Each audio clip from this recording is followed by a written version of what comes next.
Before we step into the darkness, do one thing. Like this video.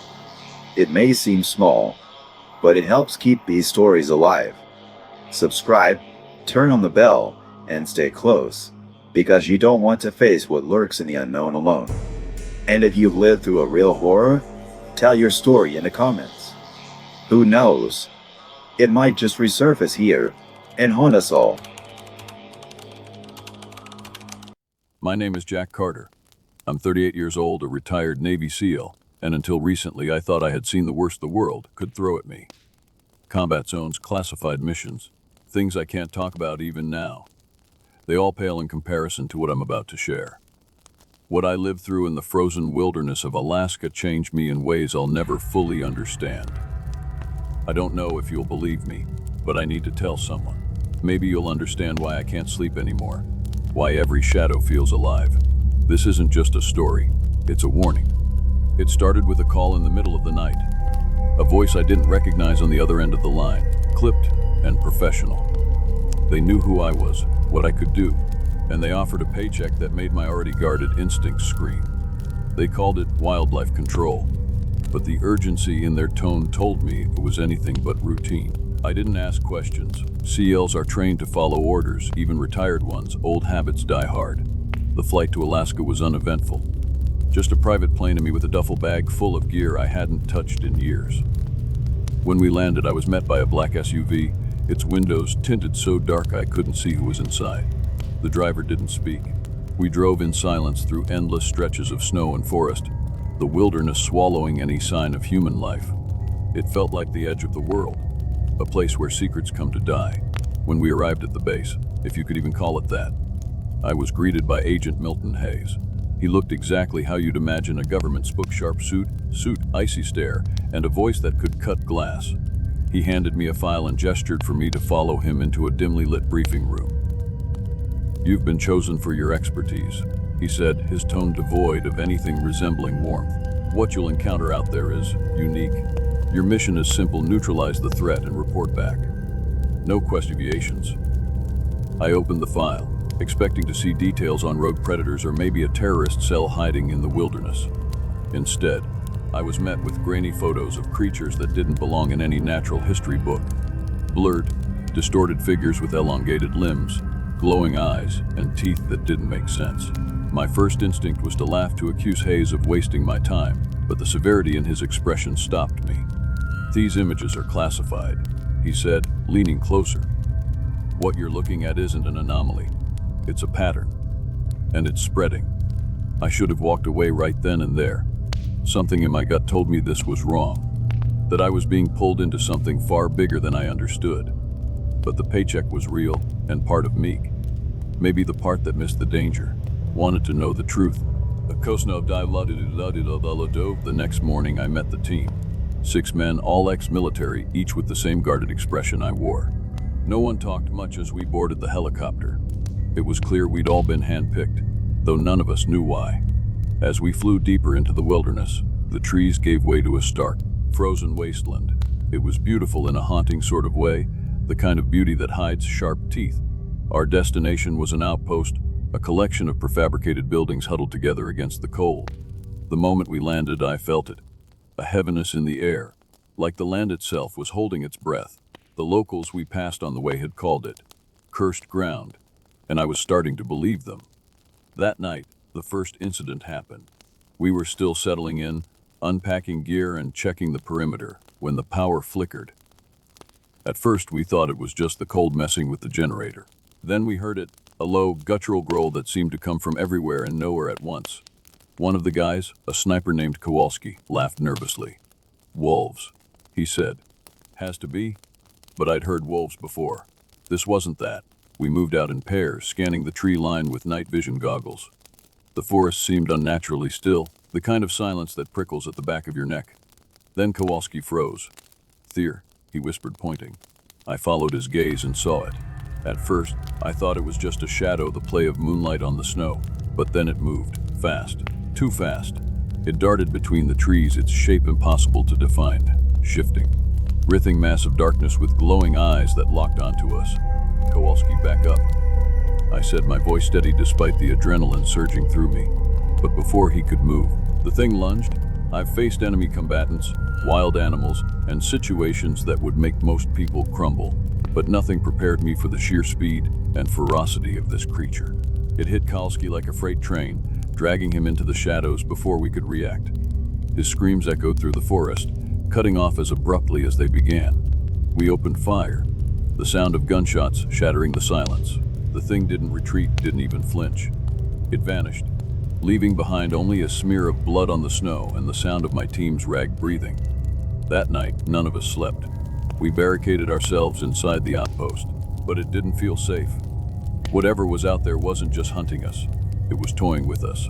And deep down, I knew this was only the beginning. The cold bit at my face as we forced open the heavy steel doors to the facility, the echo of our boots against the frost, covered floor loud enough to send shivers down my spine. Something about the place felt wrong, not just abandoned, but violated, as if the walls themselves carried the memories of horrors they'd rather forget. My team followed close behind, their faces a mix of tension and suppressed fear, weapons drawn and ready. "Stay sharp," I said, though my voice betrayed a tremor I couldn't quite suppress. The facility was a labyrinth of dimly lit corridors, fluorescent lights flickering above us like nervous stars. The air was stale, heavy with the unmistakable stench of decay. We moved methodically room by room, clearing each one with the precision we'd drilled into ourselves 1,000 times. But the deeper we went, the more it became clear. This wasn't just a research station. In one room, rows of steel cages stood empty, their bars bent and twisted as if something had torn its way out. Scratches gouged into the concrete floor told a story I wasn't sure I wanted to understand. Another room housed surgical equipment. Too clean, too pristine to have been left untouched for long. My stomach churned as I spotted bloodstains on the walls, dark and smeared, as though whoever had been here last had tried, and failed, to clean up the evidence. "What the hell is this place?" Ramirez whispered, his voice barely audible over the hum of the failing lights. "Looks like a lab," I said, though I knew that was an understatement. Labs didn't need cages big enough to hold grizzly bears. Or something worse. We found the research logs in the next room. Old, tattered files sat alongside sleek modern computers, a strange juxtaposition of past and present. As I flipped through the papers, the truth began to take shape, piece by horrifying piece. They called them hybrids, the offspring of spliced human DNA and something else. The files didn't specify what. What does it mean? Non-terrestrial genome. Asked Collins, one of the newer guys. His voice cracked slightly as he read over my shoulder. I didn't answer. I didn't need to. The look on his face told me he'd figured it out for himself. And then came the sound, a low, guttural growl that froze the blood in my veins. It echoed through the corridors, distant but growing closer.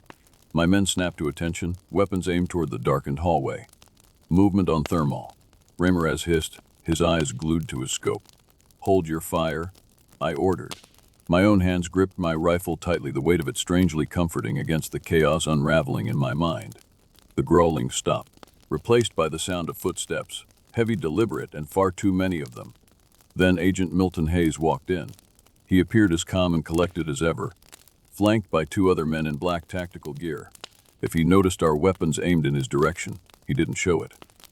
"Commander Carter," he said, his voice smooth and dispassionate. "I see you've discovered our little secret." "What the hell is going on here, Hayes?" I demanded, stepping forward. "These things, these creatures, what are they?" "Assets," Hayes replied as if the answer were obvious. "Though I admit, some of them have proven difficult to manage." "Difficult to manage," I echoed, my voice rising. "They've killed civilians. They've killed my men." Hayes tilted his head slightly, his expression unreadable. "Sacrifices for the greater good, Commander. You of all people should understand that." Something inside me snapped. I stepped closer to him, the barrel of my rifle lowering but still ready. "This isn't a mission. This is a cover-up. You've been using us to clean up your mess." Hayes smirked, a cold reptilian thing. "I'd advise you to focus on the task at hand, Carter. Those creatures you're so concerned about, they're coming. And unless you want to add your name to the list of sacrifices, you'll do your job." Before I could respond, the growling returned, louder, closer. Hayes' men raised their weapons, their movements rehearsed and mechanical. "Time to go," Hayes said, motioning for his men to follow. "Good luck, Commander." He disappeared down the hallway, leaving us alone in the dimly lit room. The growls turned into roars, and then they were upon us. Chaos erupted. Shadows twisted in the flickering light as the creatures lunged from the darkness, their grotesque forms defying logic or nature. Teeth, claws, and pure, unrelenting fury descended on us. We fought like hell, but the realization hit me like a bullet. Hayes hadn't just left us behind. He'd fed us to them. I can still hear the wind howling through the cracks in the facility's battered walls, a haunting melody that seemed to echo the despair clawing at my mind. The cold bit at my skin, sharper now, as if the very air around me had turned hostile.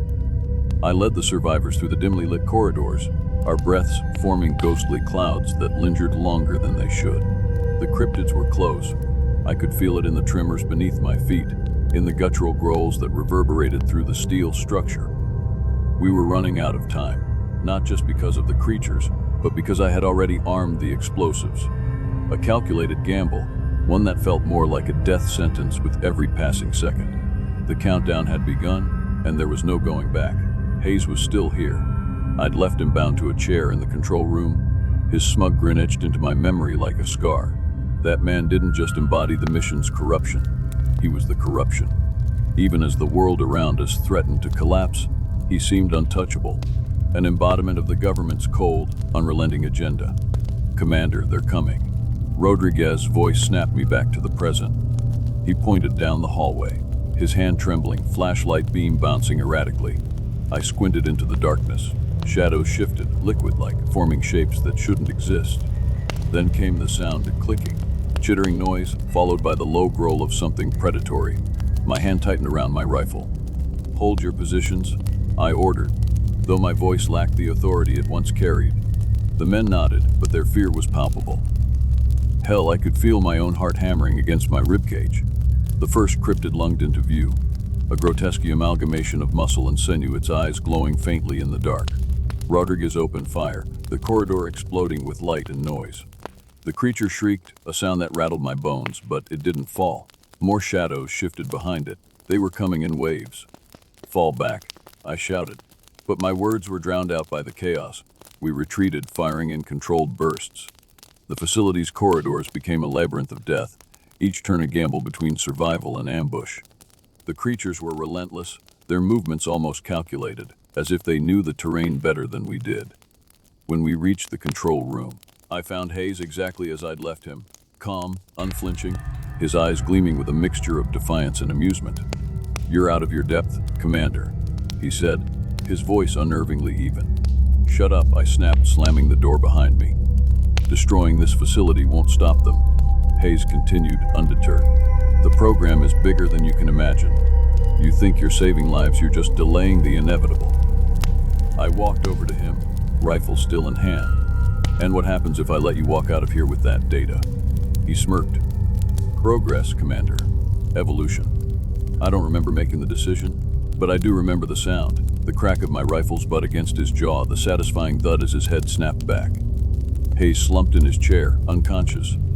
"Sir," Rodriguez called from the hallway. The growls were closer now, almost deafening. "Go," I barked. "I'll catch up." The team hesitated, but I gave them a look that brooked no argument. As they disappeared down the corridor, I took a moment to gather myself. The detonator was heavy in my hand, its blinking red light a cruel reminder of the choice I'd made. The creatures were here. Their shadows stretched across the walls, impossibly long and distorted. I could see their eyes now, glowing like embers in the darkness. I pressed the button. The explosion was deafening, a roar that seemed to swallow the world. The floor buckled beneath me, and I ran, the walls collapsing around me in a cascade of fire and steel. The cryptids shrieked, their cries merging with the sound of destruction. I don't know how I made it out. Maybe it was adrenaline, or maybe it was sheer dumb luck. When I finally stumbled into the open air, the facility was a smoldering ruin behind me. The survivors, what little remained of us, stood in silence, watching as the flames consumed everything. Rodriguez approached me, his face pale, his eyes wide. "Is it over?" he asked. I looked back at the inferno, at the wreckage of the government's sins. "For now," I said, though I didn't believe it.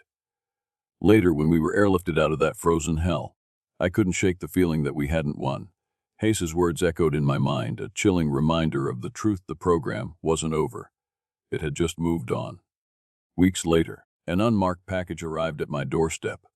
Inside was a single research log, its pages filled with diagrams and notes I couldn't begin to understand. But one phrase stood out, scrawled in bold at the top of the page: Phase 2 initiated. And that's when I realized the real nightmare was only beginning.